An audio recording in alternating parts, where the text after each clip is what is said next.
El ejército israelí reconoció una serie de errores en el bombardeo que terminó con la vida de 7 voluntarios de la ONG World Central Kitchen en Gaza.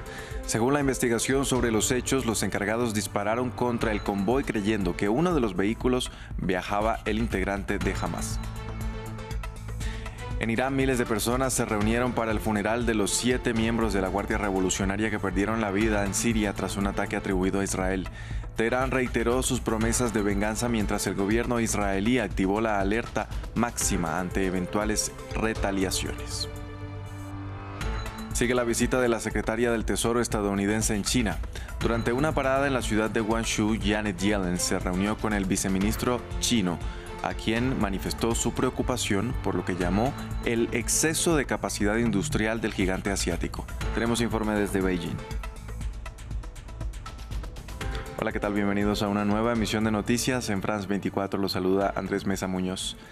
Iniciamos con información relacionada con la guerra en la Franja de Gaza. El ejército israelí publicó los resultados de su investigación sobre el asesinato de 7 trabajadores de la ONG World Central Kitchen que distribuían ayuda humanitaria en el enclave palestino. Según el documento, los militares a cargo dispararon contra el convoy al creer erróneamente que dentro de uno de los vehículos se encontraban 2 presuntos miembros de Hamas. El informe además explica que los uniformados tampoco identificaron a los vehículos como parte de la ONG, por lo que decidieron abrir fuego. Por los hechos, el ejército israelí decidió apartar de su cargo a los 2 oficiales. World Central Kitchen respondió exigiendo una pesquisa independiente, alegando que Israel no puede investigar sus propias fallas. Los hallazgos de la investigación señalan que el incidente no debería haber ocurrido. Quienes aprobaron el ataque estaban convencidos de que su objetivo eran agentes armados de Hamas y no empleados de World Central Kitchen. El ataque a los vehículos de ayuda humanitaria es un grave error derivado de un fallo grave debido a una identificación errónea, errores en la toma de decisiones y un ataque contrario a los procedimientos operativos estándar. Entre tanto, el primer ministro israelí Benjamin Netanyahu acordó reabrir el cruce de Erez en el norte del enclave palestino y utilizar también de manera temporal el puerto de Ashdod para permitir el ingreso de ayuda humanitaria. La decisión se dio tras una llamada con el presidente estadounidense Joe Biden, quien amenazó con imponer condiciones a la ayuda que entrega a Israel si no se tomaban medidas específicas para proteger a la población palestina. Los detalles desde Jerusalén con nuestro corresponsal Federico Cuellar Verena. La advertencia telefónica de Joe Biden sobre un cambio en el apoyo incondicional de Estados Unidos a Israel si no adopta acciones concretas ha tenido efecto inmediato de la noche a la mañana en el gobierno de Benjamin Netanyahu. La oficina del primer ministro ha informado que Israel tomará medidas para aumentar la ayuda que controla y permite que entre en Gaza para evitar, en sus palabras, una crisis humanitaria la cual ya está en curso y al mismo tiempo garantizar que sigan los combates y lograr los objetivos israelíes. Así, Israel dice que abrirá temporalmente el puerto de Ashdod, que está en el sur, para que hayan entregas y que incrementará la cantidad de ayuda que procede de Jordania y que entra por el cruce de Kerem Shalom. También por primera vez desde el asalto de Hamas del 7 de octubre abrirá el cruce de Erez, que era uno de los reclamos de agencias humanitarias como UNRWA, pues permite acceso directo al norte de la franja, donde la hambruna afecta a unos 300.000 civiles palestinos y ha matado ya a 34 o 31 de ellos niños. Si bien el secretario de Estado estadounidense Antony Blinken ha dado la bienvenida a estas medidas, también ha dejado claro a Israel que la prueba radica en los resultados, que espera que se den en los próximos días y semanas, y en esta línea se dan asimismo los comentarios más críticos de los analistas. Surge, por ejemplo, la duda de quién repartirá con seguridad esa ayuda en el norte sin que se repita otra masacre, mientras que señalan que este gesto del gobierno evidencia 2 cosas: la falta de voluntad de Israel de hacer entrar más ayuda y que tras 6 meses de invasión se dispone a cooperar más en el reparto. Un cambio que sin duda va de la mano del asesinato de 7 cooperantes, entre ellos extranjeros, de la ONG World Central Kitchen por parte del ejército israelí y sobre el que Biden ha pedido a Netanyahu una investigación independiente. Mientras los gazatíes esperan la llegada de ayuda humanitaria, el Consejo de Derechos Humanos de la ONU aprobó una resolución en la que pide, entre otros puntos, detener la venta de armas a Israel. El texto aprobado en esta instancia de Naciones Unidas expresa su preocupación por informaciones que apuntan a que en Gaza se están cometiendo graves violaciones a los derechos humanos o al derecho internacional humanitario, en particular eventuales crímenes de guerra, por lo que hace un llamado a parar el envío de armamento y así prevenir nuevas violaciones a los derechos derechos humanos. El documento también expresa su preocupación por declaraciones que incitan al genocidio. Los ataques israelíes de las últimas 24 horas dejaron 54 palestinos muertos, con lo que la cifra total se eleva a casi 33.100. En Irán se llevó a cabo los funerales de los 7 miembros de la Guardia Revolucionaria muertos en un ataque atribuido a Israel contra un complejo diplomático iraní en la capital de Siria, Damasco. Este viernes Teherán reiteró sus promesas de tomar represalias. Ante las advertencias, Israel entró en máxima alerta y dijo estar movilizando más tropas para las unidades de defensa aérea, a la vez que suspendió los permisos para sus combatientes. Multitudes se reúnen en Teherán para llorar a los 7 guardias revolucionarios asesinados en Damasco, pidiendo que su lucha continúe. Entre los 2 muertos, 2 generales de brigada de los brazos de operaciones en el extranjero de la Guardia, la Fuerza Quds. Según el Observatorio Sirio de Derechos Humanos, uno de ellos era el comandante de la Fuerza para Palestina, Siria y Líbano. Este funeral se produce en el Día de Quds, dedicado a las protestas contra Israel y su control sobre Jerusalén. Los guardias murieron en un presunto ataque aéreo israelí contra el consulado iraní en la capital siria, que mató a otras 9 personas, entre ellas 2 civiles. El ataque del lunes es el más importante hasta ahora contra intereses iraníes desde el 7 de octubre. Los analistas afirman que Israel ha intensificado sus ataques contra Teherán y sus fuerzas indirectas en Siria y Líbano. En Teherán, tanto el presidente iraní como el líder supremo prometieron que el ataque no quedaría impune. El fracaso del régimen israelí en Gaza continuará, así como estos esfuerzos desesperados como lo hicieron en Siria. Por supuesto, serán abofeteados por esta acción. Una amenaza que Israel se está tomando en serio. El ejército ha anunciado que se suspenderán temporalmente las vacaciones de todas las unidades de combate. También ha reforzado su sistema de defensa aérea, ha llamado a los reservistas y ha ampliado la interferencia del GPS en un aparente esfuerzo por protegerse de los misiles teledirigidos. Hasta ahora, Irán ha evitado llevar a cabo un ataque directo en suelo israelí. En Taiwán aumentó a 12 el número de muertos por el terremoto de magnitud 7,2 que sacudió la isla este martes, luego de que se encontraran 2 cuerpos más entre los escombros. Mientras tanto, los equipos de emergencia continúan con sus labores de rescate de personas que han quedado atrapadas en túneles de carreteras. En medio de las réplicas que se siguen presentando, hay temor por los deslizamientos de tierra y rocas que han afectado las vías del país.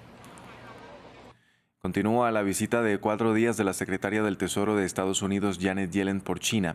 La alta funcionaria llegó hasta la sureña ciudad de Guangzhou y se reunió con el viceprimer ministro. Durante la visita, Yellen expresó su preocupación por las consecuencias que trae el exceso de capacidad industrial del gigante asiático y pidió un trato igualitario a empresas y trabajadores de los países. Nuestro corresponsal en Beijing nos amplía. Está en China Janet Yellen, secretaria del Tesoro, por segunda vez en un año y ahora, al igual que antes, viene con la complicadísima misión de rebajar las tensiones comerciales entre las 2 superpotencias cuando se acercan a su punto de ebullición. Está en Guangzhou, la antigua Cantón, en el inicio de sus 4 días de visita y no es una elección casual. Hasta ahí, la provincia más manufacturera china viajó 30 años atrás Deng Xiaoping, el arquitecto de las reformas, para impulsar un giro hacia el mercado y la apertura. A ese mítico viaje al sur ha apelado Yellen en su discurso pidiendo que Beijing no se desvíe de lo que ahí nació. Y es que el principal lamento que trae a China es el de su sobrecapacidad. Sostiene que productos chinos como los vehículos eléctricos o paneles solares están invadiendo el mundo a precios muy baratos gracias a las presuntas subvenciones estatales y devastando así a los fabricantes locales.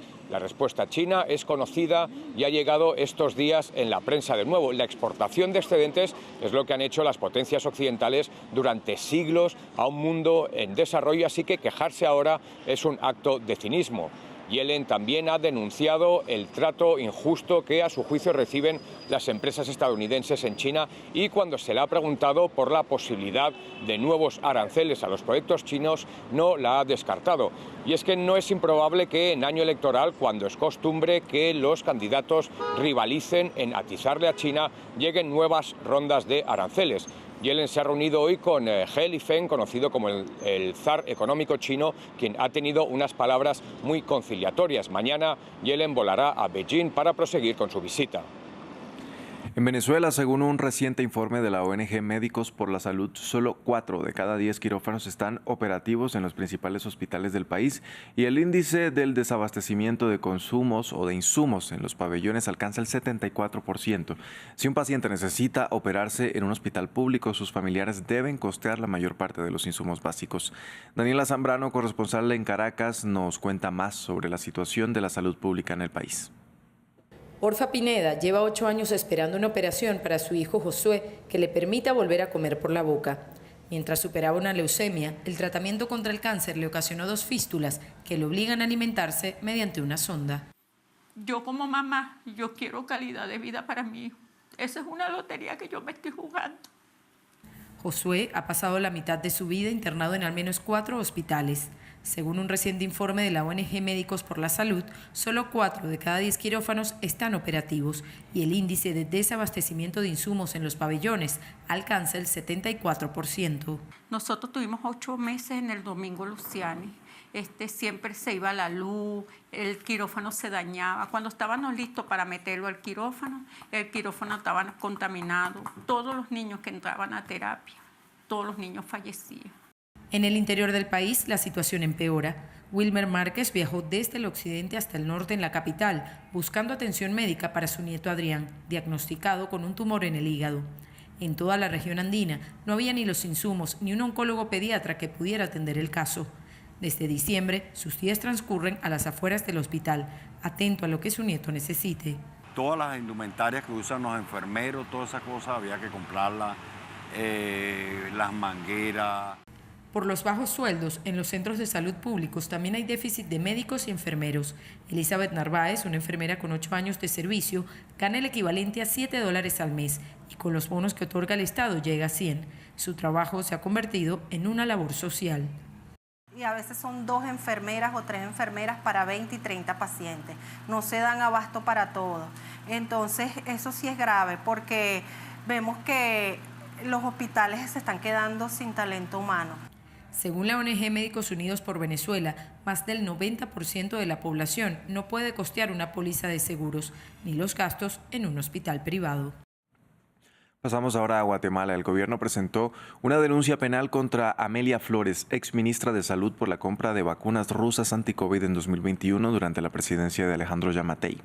El contrato confidencial que se hizo con la intermediación de una empresa vinculada con el Fondo Ruso de Inversión Directa generó señalamientos por corrupción.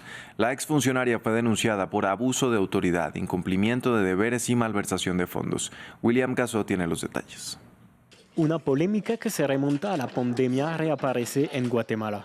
El gobierno presentó una denuncia penal contra Amelia Flores, exministra de Salud. Subscribió un contrato confidencial para la compra de vacunas rusas Sputnik V, un contrato calificado como corrupto y opaco por el fiscal general. El Ministerio Público deberá investigar quiénes son las personas que puedan haber o pudieron haber participado en la celebración de este contrato. Lo que consta en los documentos es que quien firmó y quien otorgó el contrato es la señora exministra de Salud Pública y Asistencia Social, la doctora María Amelia Flores. Guatemala pagó casi $80 millones para la compra de 8 millones de dosis de la vacuna anti-COVID.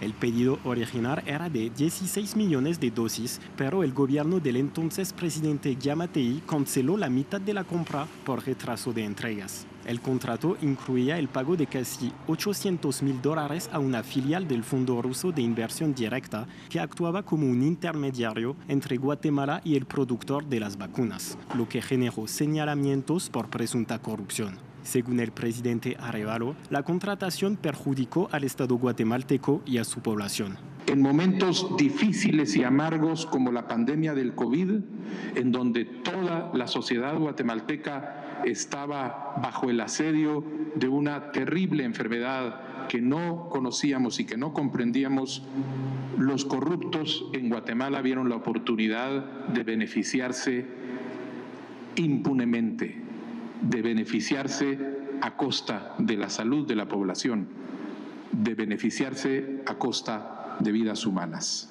La exministra Amelia Flores no se ha pronunciado sobre la demanda. El COVID-19 dejó más de 20.000 muertos en el país, según las cifras oficiales. Hasta aquí este informativo. Gracias por acompañarnos.